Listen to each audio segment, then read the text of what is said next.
Ina son yi magana ne akan inganta aure, yadda ya kamata ki inganta aurenki. Kina son mai gidanki kada ya sha'awan wata, to ki zama da tsafta. Ya kamata a matsayinki na mace, kullum ina gaya mana ya kamata mace ki zama da tsafta a kowane lokaci, jikinki ya zama yana ƙanshi, at least shi ma zai ji daɗin zama da ke. Ya kamata ki sani mijinki ne, ba wai ko da shi yana cikin haushi ne ko da ya jefe ki da bakar magana bai kamata ke ki an sami shi ba, saboda ke mace ne, kina ƙasan shi ne. Saboda haka misali yanzu sai mijinki kina abinci ne ko kina wani abu sai ya ce miki ko kuma ya dawo gida ya ga kin wanki sai ya ce mai da yake kika yi wanki, zaki sai ka ji wata mace tana ce to da baka gani bane ko ba kayan mu. Kina son kada mijinki ya yi zina, to ki kusance shi a duk lokacin da ya neme ki. Kada ki nuna ke ba ki so, saboda kuma maza suna da wani abu, yau su nema gobe su nema ki za su iya bin wata a waje. Saboda haka a duk lokacin da bai neme ki ba ko da ya neme ki ko bai neme ki ba, ki ya kamata ki dinga kusantar shi a kowane lokaci. Mijinki ne. Kina son kyauta daga mijinki, ki yawaita godiya, saboda yanzu mata muna da wani abu. Mijinki zaki ga zai je aiki, zai nemi kuɗin, zai siyo, zai kawo miki, amma wata ba abinda ta iya sai yana mika mata wai ke kika bashi kuɗin? At least ya baki, ke tunda ya baki ya kawo miki as a gift, learn how to thank him. Idan har kina mishi godiya, shi kanshi zai yi marmarin a kowane lokaci ya ga ya yi ƙoƙari ko ba kuɗin ne ya nema ya baki. Kina son mijinki ya aminta da ke, kar ki mishi sata, kar ki yawaita roƙo da ɗaura laruran da ba lalle bane ya kamata ki ɗaura mishi a kan shi, saboda mata muna da wani abu. Ko ba ku san yanzu maza na gwada mata ba ko? To barin gaya muku abin da ke faruwa. Maza yanzu na gwada mata, yanzu da zamani ya ɓaci, 'yan mata muna zuwa gidan samarinmu. Namijin yana son ya aure ki, yana gwada ki, balantana ma ya riga ya aure ki, zaki zo kina mishi sata? Ta dalilin mene? Maza yanzu suna gwada mata zaki ga namiji shi da gangan zai sa kuɗi a cikin kayan shi ya aje miki wanki. Ke sai ki tunanin ai ya manta ne, to malama ba mantuwa yi ba. Ajewa yayi ya zo ya ga ko in ya dawo zaki ce mishi ga kuɗin ka ko ba kuɗi. Kina wanki kin ga kuɗi ne, ya dawo mai dai na ga kuɗi fa a cikin kayanka da nake wanki. In yana da niyya, wani ma da gwajin da ya maka still zai zo ya ce miki ki ɗauka kawai, dan ya riga ya aje with the hope of zaki bayar ko ba zaki bayar ba, a cikin biyu za a yi ɗaya. Wani kuma zaki ga a karkashin kushin ne zai je ya cusa kuɗin ko kuma ya aje abu. Mata wallahi gwada mu suke yi. Yawan roƙo kuma ki dinga dubawa, akwai lokacin da ya kamata ki nemi taimakon shi, akwai lokacin da bai kamata ba, saboda mata muna da wani abu. Ko yana da shi ko bai da shi, ke riga kin sani fa yana cikin damuwa ne bai da kuɗin nan. Akwai zai ma iya kama akwai dan uwan shi da bai da lafiya amma ba kuɗin da za a kai shi asibiti. Amma zaki zo ki rike mishi kwankwaso, ni gaskiya ka bani kuɗi, dole ne zan yi ankon bikin ƙawana. Kina son mijinki ya dinga miki fara'a, to ki kiyaye abin da baya so. Duk abin da mijinki ya ce miki ko kuma saurayinki ya ce miki baya so din, ki dinga kiyayewa. Baby bana son ki kaza. Zan yi kaza baby, karki. To ki kiyaye yin abu. Duk abin da ya ce miki shi baya so, ki haƙuri kawai ki manta. Saboda by mistake idan kin ce lalle ke zaki ko kuma zaki in kin yi ma bai sani ba, in ya zo ya sani abin ba zai yi daɗi ba. Saboda haka mata a kiyaye.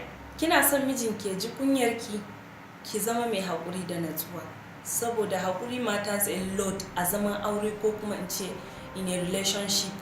Ya kamata ba kowane abu bane zaki dinga ɓata rai ko kina ma har ƙoƙarin raising voice ɗinki.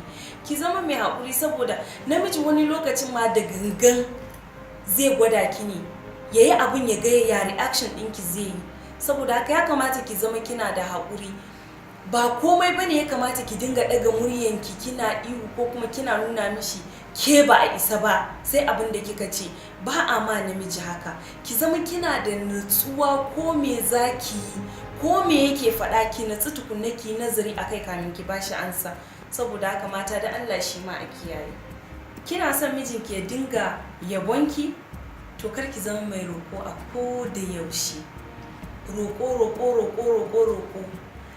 Ko akwai abin da zaki yi da kuɗin, wani ma ba abun ma da zaki yi da kuɗin, amma you be begging anyhow. Da safe kin roƙa, ya fita aiki da yamma ya dawo kin roƙa. Haba ƙawata, ya kamata gaskiya ki duba. Ba a kowane lokaci bane ya kamata ki dinga roƙo. Aka ce fa a woman that doesn't ask for anything deserve everything. Saboda haka maza suna gwada muka, musamman mu 'yan mata, zaki ga ko kin ce ma kina bukata zai ce miki bai da shi. Ba wai bai da shi bane, gwada ki yake yi ya ga me zaki yi. Haka nan maza, zaki ki ce kina da bukata zaki je biki, zai ce miki babu. Wani ma ya riga ya ije a daki, in ya fita wurin aiki, just call you and tell baby na ije miki kudi a wuri kaza, ki dauka ki amfani da kika ce zaki da shi. Amma sai kiga ta tura baki, ta wani bata rai. Wata fa za ta tambaye shi kuɗi 12 dare, zai ce mata babu kuɗin, amma daga ya fita sallan asuba ya dawo, zaka ji za ta sake tambayan shi to raba kuɗi ake a masallaci ko kuma fitan shi sata ya je yayi. Haba mata da Allah a dinga haƙuri, dan Allah mu dinga haƙuri. Kina son mijinki ya zama mai gaskiya a gare ki, kada ki yaudare shi, ki sani mijinki rabin jikinki ne, dan haka ki kyautata zama a tsakaninku, domin shi ne rahama da jin daɗinku. Ya kamata batun yaudara ba, when it come to a serious relationship ko kuma in ce aure, ya kamata a ije batun yaudara a magana aure. Saboda me, kin riga kin making mind ɗinki that yes I will accept him, I will marry this person. Maganar yaudara mijinki ne, ba yanda za a yi a ce ki ce ke za ki yaudari mijinki. Ta ina? Kina sanadi har kina da wannan wayo? To gaskiya fa mata a duba, saboda wani duk abin da yake kallon ki kawai yake, yana tara ki ne, tara ki yake, daga lokacin da ya ishe shi zaki ji ki waje na sake ki saki o. Saboda haka mata a gyara, ya kamata ki sani mijinki ne, ba wai koda shi yana cikin haushi ne, koda ya jefe ki da bakar magana, bai kamata ke ki an sami shi ba, saboda ke mace ne, kina kasan shi ne. Saboda haka misali yanzu sai mijinki kina abinci ne ko kina wani abu, sai ya ce miki ko kuma ya dawo gida ya ga kin wanki, sai ya ce mai dai ke kika yi wanki, zaki sai ka ji wata mace tana ce to dan baka gani bane ko ba kayan mu ne a gare mu mata da maza ga baki daya. Kamar yadda kike tunanin ke amana ne a gare shi, shi ma amana ne a gare ki. Saboda haka ya kamata mu dinga mutunta wannan mutunci da kuma amana da ke tsakanin mu.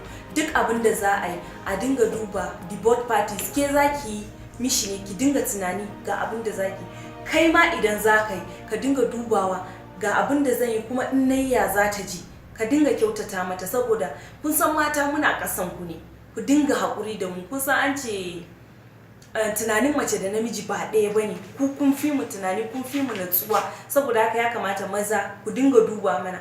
Mata muna da wani abu, wata mace ranta ya ɓaci yadda ka san mahaukaciya haka take, za ta dinga reacting anyhow, amma duk reaction ɗinta nan ka bata nan da minti 30 za ka ga ta dawo normal mood ɗinta. To mu mata haka muke, haka Allah ya yi mu. Da Allah a dinga duba mana. Na gode sosai. Kawai dan kina tunanin yana son ki, you just be taking that for granted. Yi min kaza, at times ma you be commanding him without any respect. It's a normal thing. Ko da a ce kina zaman kanki ne, yazo gidanki irin kina wanki yake dan taya kin nan, kina abinci kina kitchen, yazo yana taya ki, it's a normal thing wannan.